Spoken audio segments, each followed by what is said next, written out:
Welcome to this online interview by Project Cargo Weekly. Our special guest of honor today is Mr. Pedro Monjardino. He's the managing director of Strategio Consulting based in Portugal.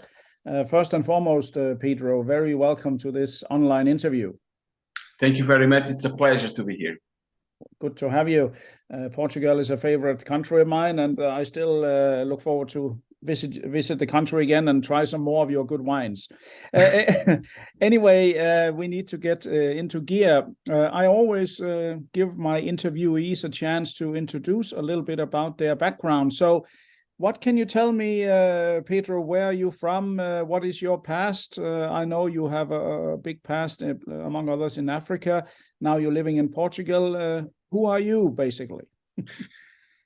Well, my name is Pedro Monjardino. I was born in the Azores, an archipelago in the middle of the Atlantic. Yes. And where I grew up, I took my law degree in Lisbon.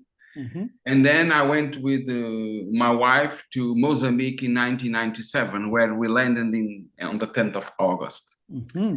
The reason why we decided to go there is because we didn't want to live in Portugal. And so I started to work in administrative and financial roles in ships agent companies. Okay, wow. That's where my background started. I first started in a very well-known Portuguese group called OREI, Mm-hmm. where I did set up P&O Ned Lloyd reporting system in Mozambique, where we get the agency. Okay.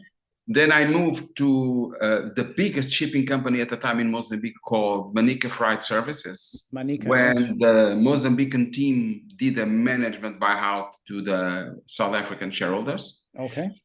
And at the time, I was also, 1 year later, I was the project manager for Manica for the concession of the port of Nacala to private entities in the railway line from Nacala to Malawi, in the entire network of the Malawian roadway infrastructure. Wow. So this was I did it until 2004. And that gave me a lot of experience in something that today it's difficult to find, which is handle documentation and understanding the flow process of the documentation within companies. Right. Mozambique is a very big country. So you have 2,000, 3,000 kilometers distance between branches. You didn't have emails at the time. So it was a very good school to analyze documents, to analyze procedures, and foremost to understand how the system materially worked without the informatic systems. Yes. So after 2004, I decided to leave this country, these companies, and I decided to start my own freight forwarding business. Okay. So I already had the experience of the administration financial side, and then I went to the running side. So I did set up a very small company called International Logistics Services. But then we went after a partner, and I found a person that I need to mention here, which was my reference in the industry. You don't find in this industry, I have 24 years of experience. You don't find very often people like this person that I found, which was Mr. Peter Kraft, was the managing director of Holy Grindrod in South Africa. Oh, yeah, Grindrod, yes. So we brought them to Mozambique, me and a friend of mine, Jose Maria. We were shareholders of the company. Okay. And I did assist Grindrod in supporting their decision to invest in Mozambique, where they finally decided to be a shareholder of the port of Maputo at the time. Okay. Where they joined forces with Dubai World, DP World, I'm sorry. Yeah. And then in 2007, I did an oil and gas project in Mozambique with Rolik for Sesol, phase 2 in Temane. Okay. Basically, we moved about 250,000 tons of cargo from Maputo port to 950K north of Maputo. Wow. So that gave me a very good leverage of managing, because, you know, in these countries in Africa, I would say, I don't know Africa all the way, but except South Africa, when you are a managing director, you do more than a managing director role. So it gave me a lot of experience from the material operation side to know how it works. So I had the formal I have a formal education, having a law degree. Then I did the administration, and then I did the operations. And then in 2014, I decided to change again.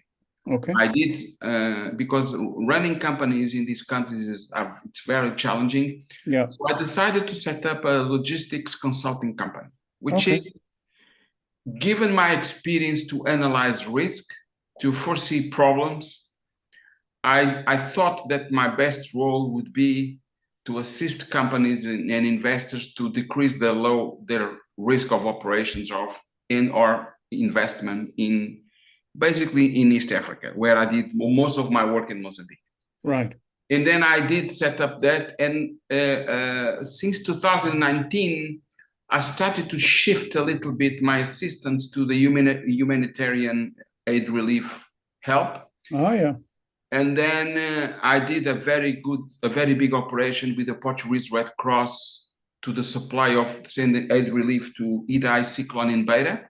Mm-hmm. I was the logistic manager for it. I did it on the voluntary work. Yeah. We did manage to include this operation in the International Federation of the Red Cross and Red Crescent. Okay. Wow.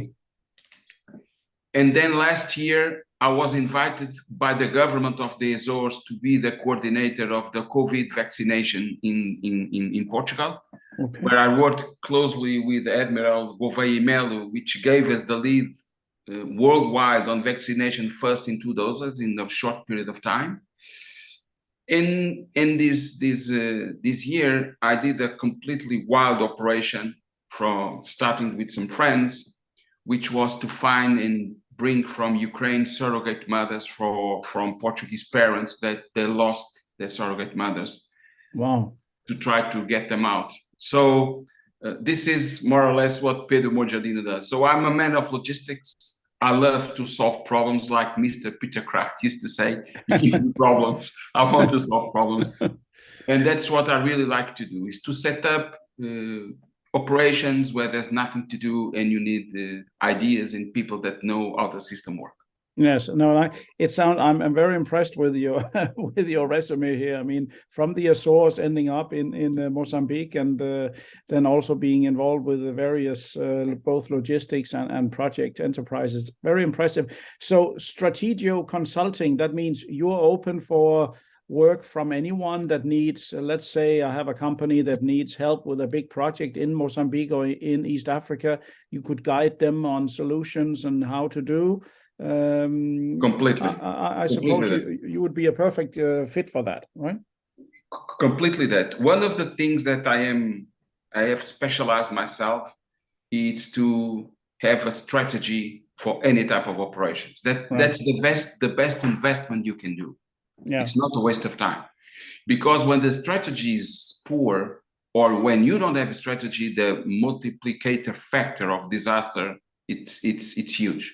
Yeah. So being from the Azores, I have a characteristic which I'm a very suspicious person. Then I lived in Africa for all these years. Yes. And then I was a finance director. Then I have a law degree. So I know what are the levels of liability, where it starts, where it ends. Yes, yes. So in giving all these horizontal and vertical knowledge, I can be definitely the person that can analyze risks, and sometimes I do works for the World Bank, for example, as a consultant. Okay. So I have that experience, and that's what I really like to do. Yeah. Not only in Mozambique, in African countries or any other country for projects. Yes, understand. I mean, do you miss Africa? I mean, there are some people who say that once you have Africa in your blood, you can't really get it out. Is that so? I love Africa. I would say that was the period of my life where I was most happy. Mm. Africa will always stay in my heart, but I feel that today there is a new trend in Europe, which we were talking about before this interview, which is, I will try to say it in English, it's not an easy word. It's not my mother language, which is unpredictability. Unpredictability. That's and I love to work under this status. Yes. And one of the things I've noticed when we did the vaccination program here in Portugal, was the following, which I think is really important. Maybe in North Europe, people already have thought about that more easily because you're quite more advanced than we are down there in the South. Mm-hmm. In Africa, you live with uncertainty every day, every hour. That's right. So we are used to have problems. I lived in Portugal for quite a lot of years. I have business in Mozambique at the moment. Every time I wake up in the morning, I'm not as stressed as I used to be because I know I have to sort out problems. Yes. Going to the material side of it, in the vaccination side, when we started in Portugal mainland and in the Azores to start looking for data, what everybody found is that the health systems didn't provide you with the data that you needed to create something new. Why? Because the variables that existed in the reality were not on the systems. Right. So what was needed to do to find people that could find those variables and make new applications to head to the systems. That wasn't even time to make new systems. Right. You had to adapt a solution. In the Portuguese mainland, Admiral Gouveia Melo and myself in the Azores, we were not from the health service. No. We were specialists. Admiral Gouveia Melo, much bigger personality than me. I'm very small. He's a fantastic person. He's a military. So what happened is that we went to look for solutions outside of the health system to provide with a systematic work and a vaccination program that could lead us in a short period of time to get high percentages of vaccinations. Mm. And that created, in my opinion, is creating in Europe one trend for business, which is to find people with international careers that work in places where you have problems every day, because those are the ones that can more easily see the risks, foresee what is coming, and to provide solutions for the right path. Yes. Because currently in Europe, the uncertainty in everything, it's like, for example, how the Northern European countries in all of Europe are going to pay for the electricity bills or gas bills this year. Nobody knows. So nobody knows. I'm just trying to give one of the many examples that of this new trend. And I think that from when you work in logistics, when you're used to work with companies, when you see reality from a certain perspective, you have the capacity to see the signs and to assist governments, companies, NGOs, and even families to organize yourselves in a way so that you can reduce the risk of your operation. I'm saying this because when we did this Ukrainian operation that probably we'll talk about later on, I have decided with the friends of mine that we are creating at the moment in Portugal a consultant company just for cooperation development and emergencies. Yes. Which is something that the governments do not have the capacity to do anymore. And people need someone to assist them, even their companies, to reduce their risk of operations when they work in scenarios where danger might appear from places that they are not even expecting for. Yeah. No, but I think I agree with you. The logistics, the whole logistics education gives, because every day is different. You have to think and adapt as you go along. And that gives you a lot of experience you can use elsewhere. I also have heard that if you have a logistics background, you can take any kind of job because it's the best diverse education you can get. And a lot of the robots coming out of the universities, they don't know anything about anything. They can read books, but they have no idea about life at all. Yes. So it's we need people like you. May I just, before we go on to your Ukraine venture, just focus a little bit about Mozambique once again. How do you see the development in Mozambique? There's this huge Cabo Delgado project in the north. It was stopped for a while for these Muslim insurgents or terrorists or whatever they call themselves. How do you see the country Mozambique from a logistics standpoint? There must be a lot of potential there. I mean, everyone's eyes in East Africa has been on that enormous gas field, isn't it? Speaking of gas. Yes. I'm a big fan of Mozambique. I think it's a great country. But, you know, countries are what the political elite decides what the country is going to be. Yeah. I have, from all these years in Mozambique, I assist to the privatization of the management of the ports, Maputo, Beira and Nacala. Yeah. And you could, after a few years, you could see the great growth of these ports. I would say Maputo and Beira, which are the biggest ones at the moment, where you see the rehabilitation of the ports, the money spent was absolutely huge for Mozambican standards. Right. And then the fact that the new shareholders were operators in other hemispheres, it gave to these ports the transit capacity that they used to have before the independence, and that they have overpassed them already. So I would say that that decision from the government was very smart.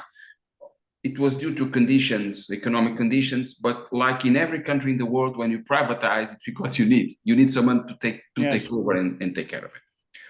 I would like to make a reference before I go to the oil and gas to the port of Beira, where the interland business is absolutely huge, and companies like MSC now they do have a hub for their containers and big vessels coming in. Also, the investment made in the port of Maputo is quite substantial, where they have vessels of draft of 14.5 meters coming in to get coal.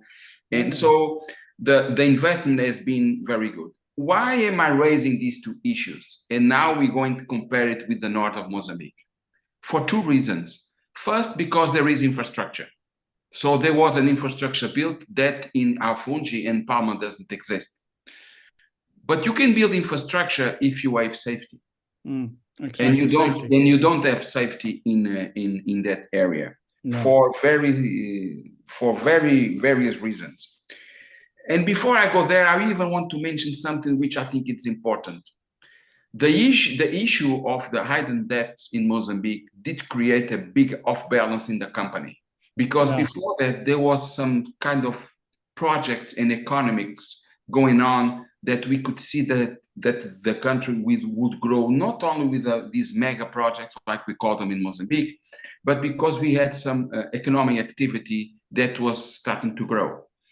We have in the hinterland in that province the coal project, which is carrying on with the variations of the coal. Those mines close and then they go up, and then you have the oil and gas projects. Right.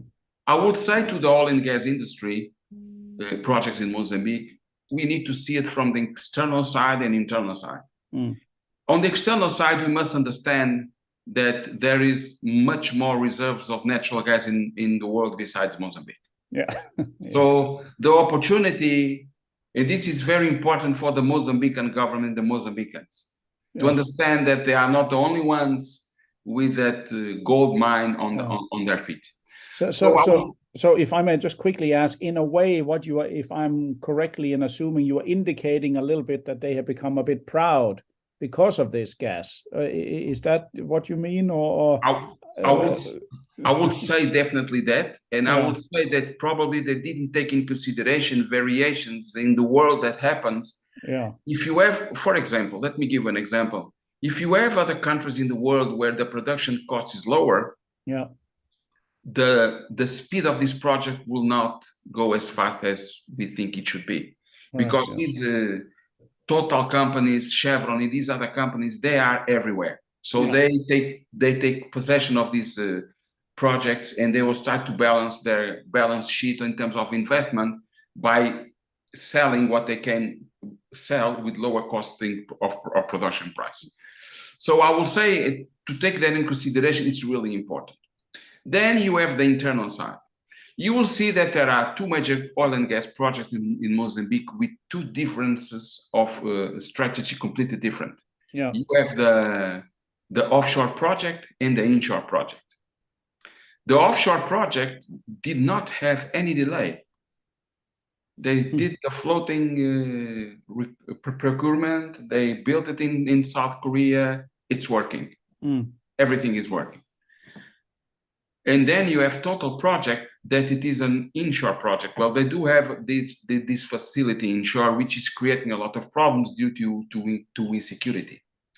Now, if we compare the cost of these projects to extract natural gas on floating devices in the IC and in inshore, Yeah. The ones that are offshore are much more expensive, but they are working. So besides the fact that you have a production cost that is different inshore or offshore, you have now an insecurity issue that I think it's going to be very difficult to put aside.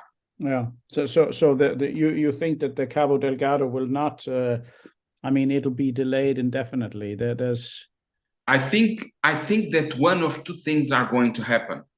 The first thing that will not happen is the abandonment of that project. I don't think that's not going to happen. No, they will keep it.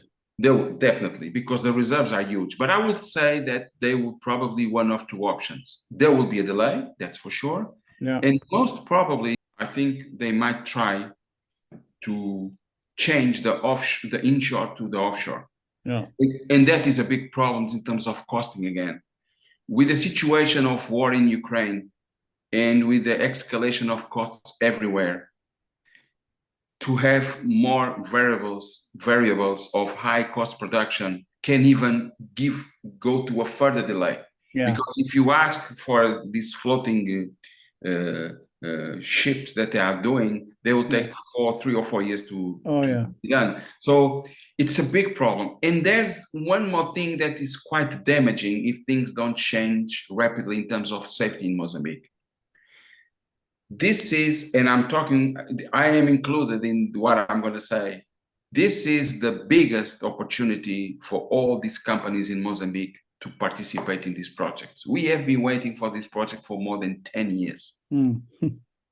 So all the work to be done in camps, in cities to be made, in plants, in equipment, it is a huge opportunity. Yes. So without peace, there's no development. No, of course. But if we round this off and just say in general, if any of our viewers are involved, and which I believe some of our viewers are, into logistics and delivering equipment for this project, and if they need help, certainly you would be available to guide them and give them some good ideas with all your years of experience in Mozambique, I should think, right? Yeah, for sure, yes. Okay. I will be more than available for that. Okay, yes. That's good to hear. Then one of the final notes I'd like to just ask you, because we all, let's say, human being, and we all want to do good here in life before we exit this life. We know that we are going to go someday, and we know that the taxes are here. So death and taxes, of that we are sure. But one question I'd like to ask you about the thing you're doing in Ukraine, which was invaded by Russia. Tell our viewers a little bit about, you mentioned surrogate. Tell us a little bit about, in fact, what are you doing there?